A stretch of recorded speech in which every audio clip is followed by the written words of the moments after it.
leave these technicalities. The biggest challenge is the societal norms, attitudes, and perception of people, which is shaped by the structural inequality, which stigmatizes and hence limit their accessibility.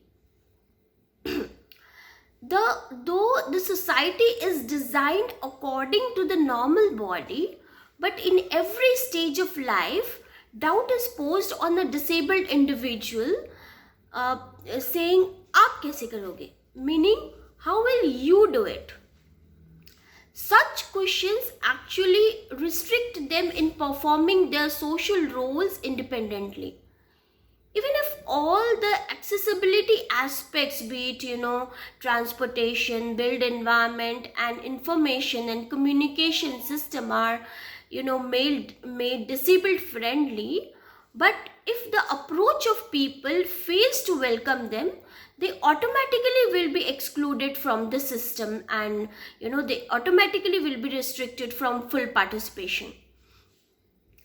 uh, See, it will be incorrect to say that there exists oppression and exclusion all over, but there is some beautiful side of the picture as well, and because of that beautiful side, I am what I am.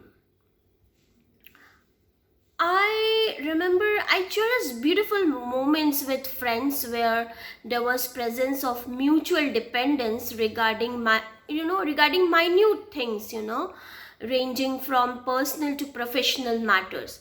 We together would execute instant plans for recreation, trips, and adventurous tasks, and usually we used to support each other in educational matters. But because of their socialization in the same society, a section of people finds awkward that non-disabled sharing friendship with disabled people. As on several occasions when I was seen chit-chatting or strolling around, my friends were viewed as an angel.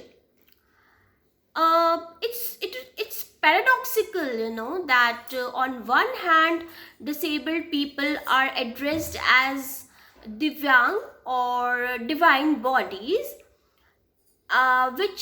which actually is rooted in the traditional charitable approach, and on the other hand, if non-disabled share friendship with these so-called supreme bodies, they are credited to be an angel.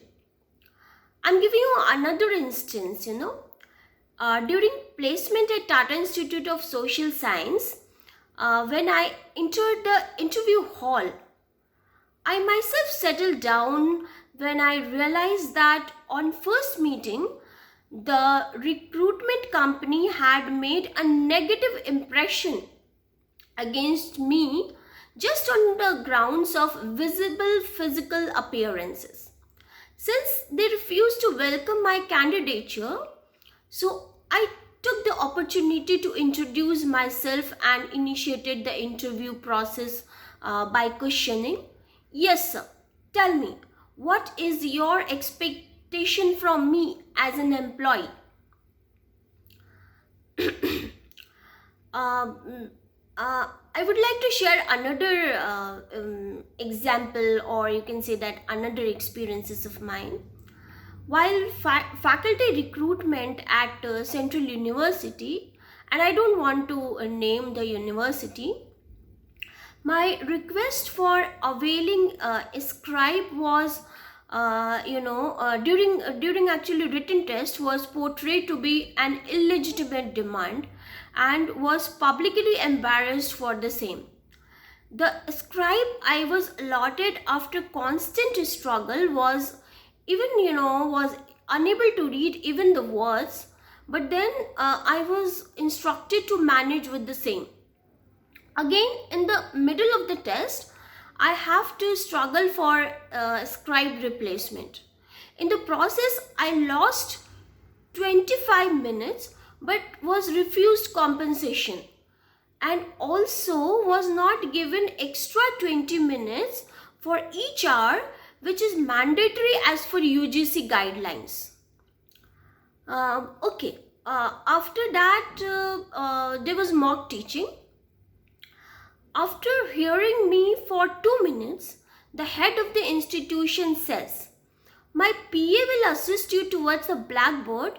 You write down and tell us how are you going to teach our students." Then he raised another question. How will you teach and how will you read the books if given a chance to teach? Similarly, while this is an example of my field work during PhD. I was asked about my ambition by a school teacher. After listening my answer that I want to be a teacher, his response was as follows. In order to teach a normal child, physical and mental impairment of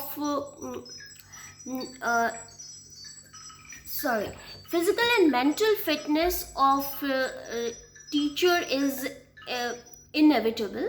Similarly, for a handicapped child, a handicapped teacher is required. For example, being a normal teacher, I take classes of normal people by through several mediums such as facial expression, gesture, body language, teaching learning materials, eye contacts, writing lessons on blackboard. But teachers like you will not be able to follow such kind of teaching method, and hence it is impossible to for you to teach a normal child. Such ableist comments reminds me of C. Wright Mills, a famous sociologist who wrote Sociological Imagination and reflected how one's experience of trouble in one's milieu is not just personal. Instead, it is public and rooted in the larger social structure, and the historical time period in which they belong to. Therefore, one should understand the personal trouble as social problem and not just a personal one. Looking at personal trouble through the lens of structural issues, the experiences of disablement provoke deep social question. Why difference is not celebrated in our society? Why disabled people are not welcomed as they are? And why they always have to struggle to fit in the normal? I would like to conclude by saying basically this is an expectation. With the mutual effort of academician and activist participating in this virtual movement, we can make an effort to uncover the world of oppression which disables and stigmatizes the bodies and minds with impairment. Thank you.